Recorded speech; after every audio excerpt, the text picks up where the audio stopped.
Nelson Mandela would feel disgraced in his grave, while Thabo Mbeki and Jacob Zuma would shake their heads in shame. Illegal foreigners are gradually defeating the ANC under President Cyril Ramaphosa. What transpired between illegal foreigners and SANDF members in Limpopo is nothing more than a disgrace to the nation at large. Ask yourself, are those at the helm of affairs benefiting from illegal immigration? Why can't the government handle the situation? What do you think would be the best remedy for the problem of illegal foreigners flooding South Africa? Let us have your opinion in the comment section, and don't forget to hit the like button and subscribe for more updates. The incident involving members of the South African National Defence Force and foreign nationals along the country's northern border has once again dragged a long-standing national concern into the spotlight. SANDF members were reportedly attacked by Zimbabwean foreigners while carrying out routine patrols along the Crocodile River, an area that has become synonymous with illegal crossings and porous border control. For many South Africans, this was not just an isolated security breach, but a visible symbol of a state that appears overwhelmed, indecisive, or unwilling to enforce its own laws. Footage circulating on social media has shown uniformed soldiers being taunted, mocked, and in some cases physically confronted by individuals attempting to cross into the country illegally. Such images have left citizens shocked and angry, questioning how a national defense force could be so openly disrespected within the borders it is meant to protect. The Crocodile River, like the Limpopo River, has become a waiting ground where would-be illegal immigrants linger on the banks, monitoring the movements of patrol units and crossing as soon as the coast is clear. The perception that Zimbabweans and other foreign nationals no longer respect South Africa or its institutions has grown steadily over the years. While this view is often emotionally charged, it reflects a broader frustration rooted in economic hardship, unemployment, and overstretched public services. For many locals living in border communities, illegal crossings are not an abstract policy issue, but a daily reality that affects safety, access to jobs, and trust in government. At the heart of the debate lies a difficult and uncomfortable question. Who is allowing all of this to happen? Public anger is no longer directed solely at undocumented foreigners, but increasingly at those believed to be enabling, protecting, or profiting from the situation. The blame is scattered across multiple actors, including the ruling party, influential business figures, illegal mining syndicates, and even some commercial farming interests accused of exploiting cheap, undocumented labor. The African National Congress, as the governing party, naturally carries the bulk of public scrutiny.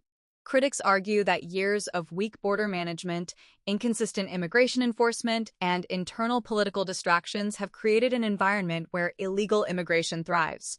However, supporters of the ANC are quick to point out that not all party leaders are silent on the issue.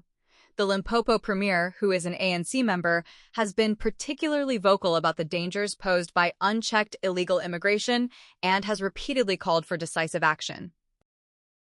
Despite these warnings, many South Africans feel that national government responses remain inadequate. There is a strong belief that political considerations, especially concerns about being labeled xenophobic on the international stage, have influenced policy decisions. The government has, on several occasions, intervened to stop community groups and civil movements from forcefully removing illegal foreigners, citing the need to uphold human rights and prevent violence. While this stance aligns with constitutional values, it has not sat well with citizens who feel abandoned and unprotected.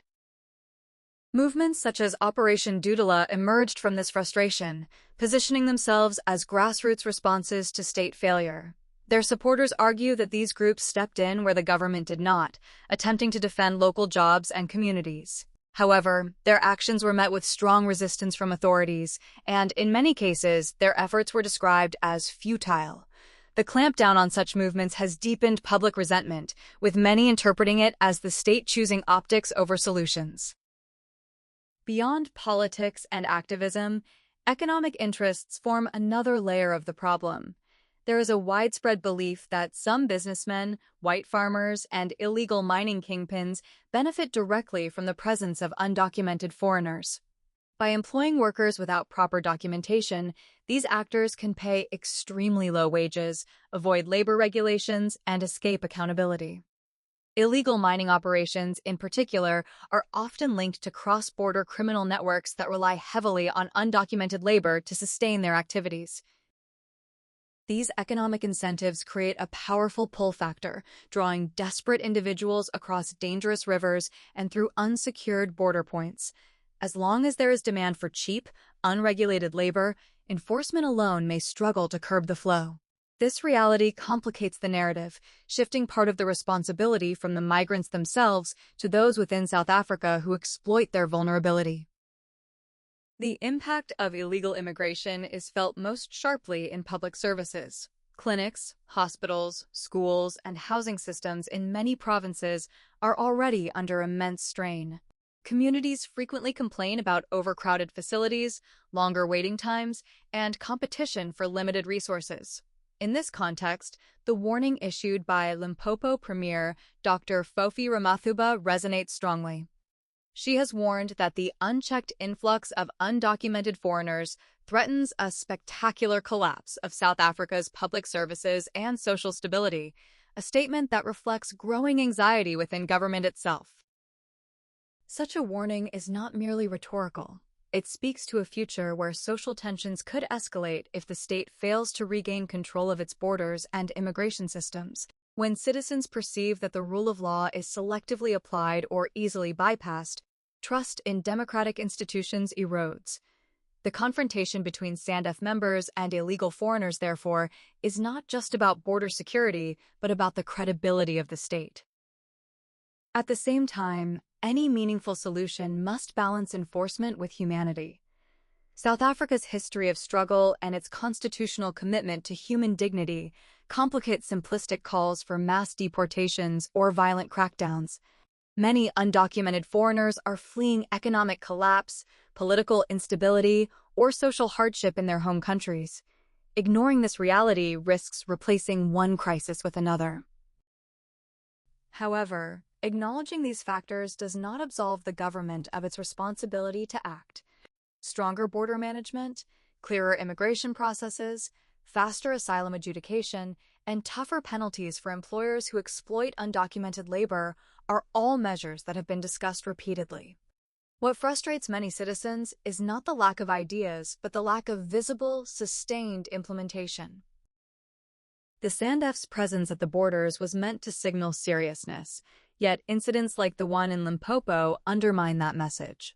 Soldiers tasked with protecting national sovereignty should not be placed in situations where they are under-resourced, constrained, or exposed to public humiliation.